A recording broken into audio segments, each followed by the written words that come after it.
Question in this exercise. A statue, 1.6 meter tall, stands on the top of a pedestal. From a point on the ground, the angle of elevation at the top of the statue is 60 degrees. And from the same point, the angle of elevation of the top of the pedestal is 45 degrees. Find the height of the pedestal. Right? So first, let us draw a quick diagram. Uh, Let's say this is the pedestal, which is the foundation for the statue. And on top of that, we have the actual statue. Now, uh, the angle of elevation, remember, the person will be standing somewhere here. The angle of elevation has been given as 45 degree of the top of the pedestal. So at the top of the pedestal, which is this point, which is bottom of the statue, the angle of elevation is 45 degree. Whereas if the same person standing from the same point, if he looks at the top of the statue, the angle of elevation changes to 60 degrees. So there is some similarity between this question and the previous question. Let's see. Now, the pedestal itself is unknown. That's one of the requirements of the question. Height of the pedestal has to be found out. And the statue itself is given as 1.6 meters tall. So now, let's consider this smaller triangle first. And in the smaller triangle, for this 45-degree angle, this is the opposite side directly facing the angle.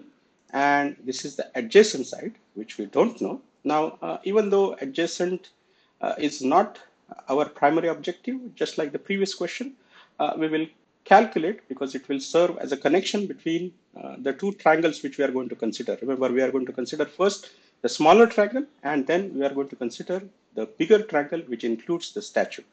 So for the time being, we are going to correlate opposite side with adjacent side, and the trigonometric ratio which correlates between these two kind of distances, opposite over adjacent, is given by tangent. We can write an equation. Tangent of 45 degrees is opposite over adjacent.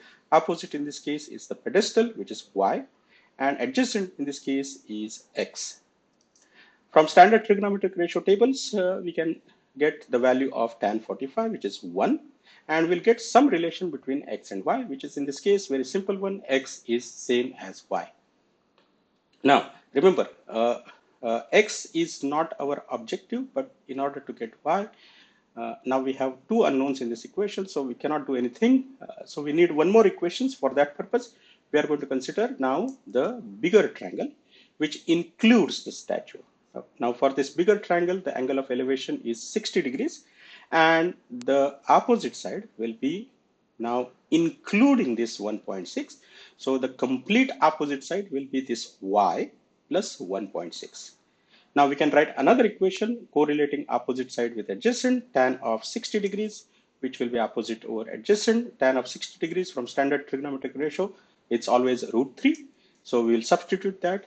Opposite side is 1.6 plus this y, and now adjacent side is x. Now, if you think about this, this equation has two variables, so it's kind of impossible to solve it. But however, we have found out that y and x are same from the previous part of the smaller triangle analysis, and we can replace, remember here our objective is to find out y, so I would rather keep the y as it is and replace x by y. So now there should be one more step here. I will replace this x by y, and then it goes on this side. So that would be √3x, but x is same as y, so I will write √3y, and that would be 1.6 plus y. I can take this y on another side, and then eventually take y common. So √3 minus 1 bracket times y is equal to 1.6. And that should give me the value of y as 1.6 divided by √3 minus 1.